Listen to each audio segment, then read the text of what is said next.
আমার মায়ের নাম ছিল মাধুরী। তিনি তার নামের মতোই সুন্দর এবং মুক্ত চিন্তার অধিকারী ছিলেন।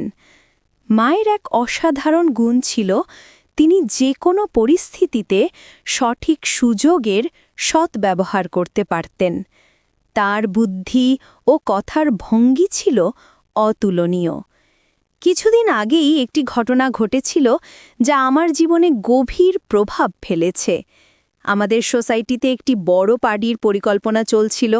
আমাদের সোসাইটিতে মোট 10টি বিল্ডিং ছিল, আর সবাই মিলে একসঙ্গে এই উৎসবটি উদযাপনের সিদ্ধান্ত নেওয়া হয়। উৎসবটি ছিল নতুন বছর উপলক্ষে। পার্টির দিন মা একটি উজ্জ্বল লাল রঙের শাড়ি আর স্টাইলিশ ব্লাউজ পরে বের হলেন। তাকে অসম্ভব সুন্দর দেখাচ্ছিল। করোনার সময় মায়ের জীবনযাত্রায় বড় পরিবর্তন আসে। তিনি তার শরীর ও স্বাস্থ্যের প্রতি বিশেষ মনোযোগ দিতে শুরু করেন। প্রতিদিন সকালে তিনি হালকা পোশাক পরে ঘরে বসে যোগ ব্যায়াম ও প্রাণায়াম করতেন। আমি মুগ্ধ হয়ে মাঝে মাঝে দূর থেকে লুকিয়ে মায়ের এই অনুশীলন দেখতাম। অনুশীলনের সময় মাকে অনেক সুন্দর আর আকর্ষণীয় লাগত, যা আমার মনকে অনেক প্রভাবিত করত। পার্টির দিন মা ও আমি একসঙ্গে অনুষ্ঠানস্থলে পৌঁছাই। আমাদের সোসাইটির সবাই সেখানে আনন্দে মেতে উঠেছিল। মা ছিলেন খুবই প্রাণবন্ত ও হাসি খুশি। তিনি এই উৎসবের মূল আকর্ষণ হয়ে ওঠেন, কারণ মা সবার থেকে অনেক সুন্দর আর আকর্ষণীয় ছিল। সেখানে আর সাজগোজ করায় তাকে আরও সুন্দর লাগছিল। যতক্ষণ না লোকজন আসতে শুরু করল, পার্টির পরিবেশ ধীরে ধীরে আরও আকর্ষণীয় হয়ে উঠছিল। অন্য মহিলারাও দারুণভাবে সেজেগুজে এসেছিলেন। পুরো জায়গাটা আলো আর আনন্দে ভরে উঠেছিল। কিছুক্ষণ পর ডান্স প্রোগ্রাম শুরু হয়। সবাই একের পর এক মঞ্চে উঠে নাচতে শুরু করল। আমিও নিজের মতো করে পার্টির মাঝে ঢুকে পড়লাম। পার্টির এক কোণে গিয়ে আমি এক বোতল পানীয় তুলে নেই, লুকিয়ে লুকিয়ে পান করতে থাকি। এদিকে নাচের মধ্যে একটা মেয়ের সঙ্গে আমার আলাপ হয়। তার নাম ছিল নেহা। তার হাসি আর কণ্ঠে যেন কিছু আলাদা আকর্ষণ ছিল। সে আমার কাছে এসে কথা বলল এবং এক পর্যায়ে আমাকে প্রস্তাব দেয়। নেহা আমাকে বলল, চলো আমার বাড়ি, আমি তোমার পাশে কিছু সময় থাকতে চাই। আমি তখন এমন অবস্থায় ছিলাম যেখানে আমার নিজের ওপর নিয়ন্ত্রণ ছিল না। মন চাইছিল কোনো কিছু নতুন করার। আমরা ঠিক পার্টি ছেড়ে বেরিয়ে যাব এমন সময় আমার মা সেখানে এসে পৌঁছালেন। মা বুঝতে পেরেছিলেন যে আমি কোথাও লুকিয়ে আছি, আর তিনি আমাকে খুঁজতে খুঁজতে ঠিক সেখানে চলে এলেন। মা আমাকে দেখতে পেয়ে থমকে গেলেন। তার চোখে উদ্বেগ আর কষ্টের ছাপ ছিল। তিনি আমার হাত ধরে বললেন, তুমি কি জানো তুমি কি করতে যাচ্ছ? এই পথে হেঁটো না, জীবনকে নিজের নিয়ন্ত্রণে রাখো। মায়ের কথাগুলো যেন আমার ভিতর গভীর ছাপ ফেলল। পার্টির এক কোণে যখন আমি লুকিয়ে পানীয় পান করছিলাম, তখন হঠাৎ মায়ের গলা শুনতে পেলাম। মা আমাকে খুঁজে পেয়ে ডাক দিলেন। আমি হতবাক হয়ে গেলাম, আর নেহা ভয় পেয়ে চুপচাপ সেখান থেকে চলে গেল। আমি মায়ের দিকে এগিয়ে গেলাম। মা আমাকে দেখে বললেন, এটা কি তোমার পার্টি করার স্টাইল?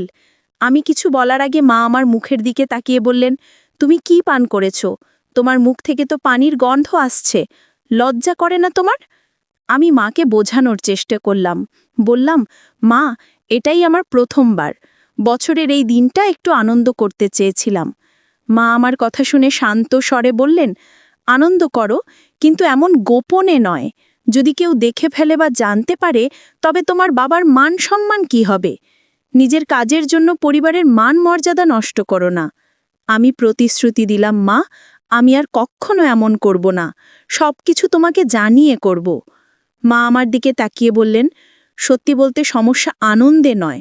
সমস্যা তখন হয় যখন তুমি লুকিয়ে কিছু করো। যা করছো তা সঠিক পথে করো, আর বাইরের কারো কাছে এমন কিছু করো না যাতে তারা তোমার বা আমাদের সম্মান নিয়ে কথা বলতে পারে।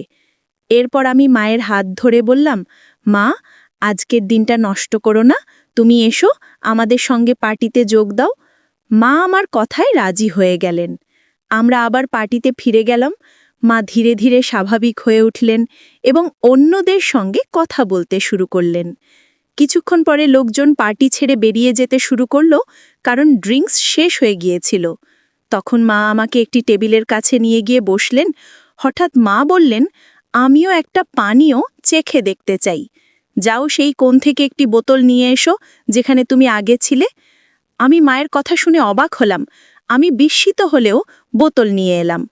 মা নিজেই 2টি গ্লাসে পানীয় ঢাললেন এবং বললেন, এই সময় আনন্দের মাঝেও দায়িত্বশীল হতে শেখা উচিত। আনন্দ করো, তবে কখনো এমন কিছু করো না যাতে নিজের কিংবা পরিবারের সম্মান প্রশ্নবিদ্ধ হয়। মায়ের কথাগুলো আমার মনে গভীর দাগ কাটল। সেই দিনটি শুধু একটা পার্টি ছিল না, বরং জীবনের একটা গুরুত্বপূর্ণ শিক্ষা পেলাম। সেই রাতে মায়ের অনুরোধে আমি পানীয় আর 2টি গ্লাস তৈরি করলাম। মা জানতে চাইলেন, 2টি কেন? আমি মৃদু হেসে বললাম, একটি তোমার জন্য এবং একটি আমার জন্য। মা প্রথমে রাগ করে আমার দিকে তাকালেন, তবে আমার হাসি দেখে শান্ত হলেন। আমরা চিয়ার্স করলাম, আর মা দ্রুত নিজের গ্লাস শেষ করলেন। এরপর তিনি আমার গ্লাসটি নিয়ে সেটিও পান করতে শুরু করলেন।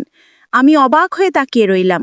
2টি চুমুক পর আমি মায়ের হাত থেকে গ্লাসটি নিলাম এবং বললাম, আমি আরেকটি নিয়ে আসি। মা হেসে বললেন, তাহলে তাড়াতাড়ি যাও। আমি আরেকটি ছোট বোতল নিয়ে এলাম। এবারও 2টি গ্লাস তৈরি করলাম, একটি মায়ের জন্য এবং একটি আমার জন্য। মজার ব্যাপার হলো, আমি তখনও আমার গ্লাস শেষ করিনি, কিন্তু মা ইতিমধ্যে নিজেরটি শেষ করে বোতল থেকেই পান করতে শুরু করলেন। মা পুরোপুরি মাতাল হয়ে গেলেন, আর আমি একদিকে হাসতে হাসতে তাদের সামলানোর চেষ্টা করছিলাম। এরপর আমি মাকে ধরে সোফায় বসালাম। সময় তখন রাত 11:05। একে একে সবাই ছাদে চলে গেলেন নতুন বছরের শুভেচ্ছা জানাতে, কিন্তু আমি এবং মা নিচে রইলাম, কারণ তিনি তখন কিছুটা অসুস্থ অনুভব করছিলেন। আমি তার পাশে বসে নিউ ইয়ার কাউন্টডাউন শুরু করলাম। ঘড়ির কাঁটা 12টা ছুঁতেই আমি মাকে জড়িয়ে ধরলাম এবং নতুন বছরের শুভেচ্ছা জানালাম। এটি ছিল আমার জীবনের প্রথমবার যখন আমি মায়ের সঙ্গে এত আপন মুহূর্ত ভাগ করলাম। মায়ের গালে পাউডার আর মেকআপের মিষ্টি গন্ধ তখনও আমার মনে গভীর দাগ কাটল। এই রাতটি শুধুই একটি নতুন বছর উদযাপনের জন্য ছিল না, এটি ছিল মায়ের সঙ্গে আমার জীবনের একটা নতুন অধ্যায়ের শুরু। মা সেদিন একটু অসুস্থ বোধ করছিলেন। তিনি বললেন, আমার এক হাত ঠিকমতো কাজ করছে না এবং এক হাতে শরীরে চুলকাচ্ছিলেন। আমি দেখে বুঝতে পারলাম তিনি হয়তো একটু অস্বস্তিতে আছেন। আমি তার কাছে গিয়ে বললাম, মা, একটু বসো, আমি তোমাকে সাহায্য করছি। হঠাৎ আমার হাত তার গায়ে লেগে গেল।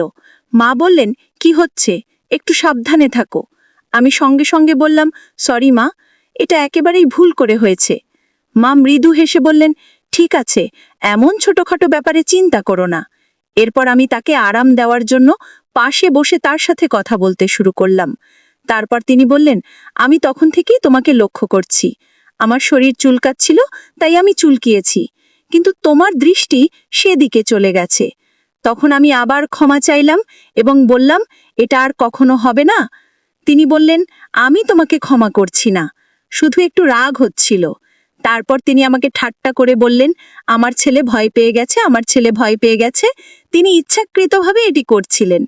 তারপর আবার করে বললেন, এখন কেমন লাগছে? আমি বললাম, খুব ভালো লাগছে।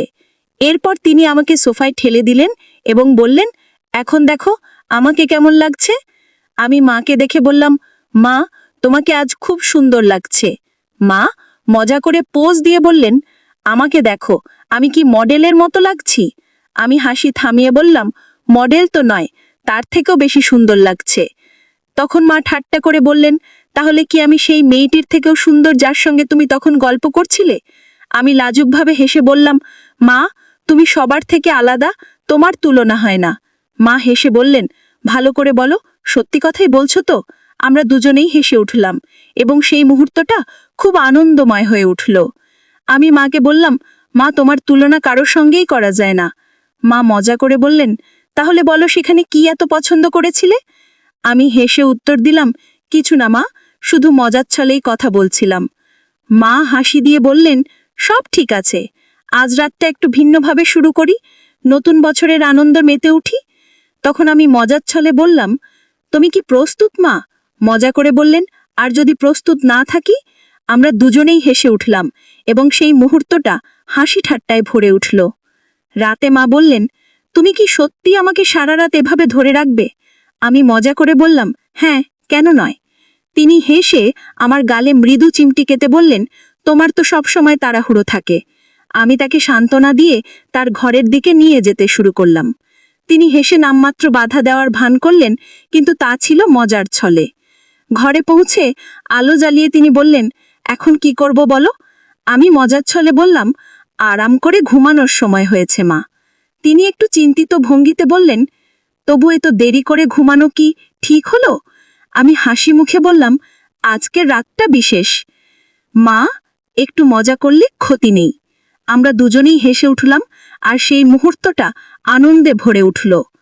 তখন সে বলল, কিন্তু আমার তো জানা থাকবে, পরে যদি খারাপ লাগে। এখন হয়তো ভালো লাগছে, কিন্তু ভবিষ্যতে এই সম্পর্কের দিকটা হয়তো বদলে যাবে।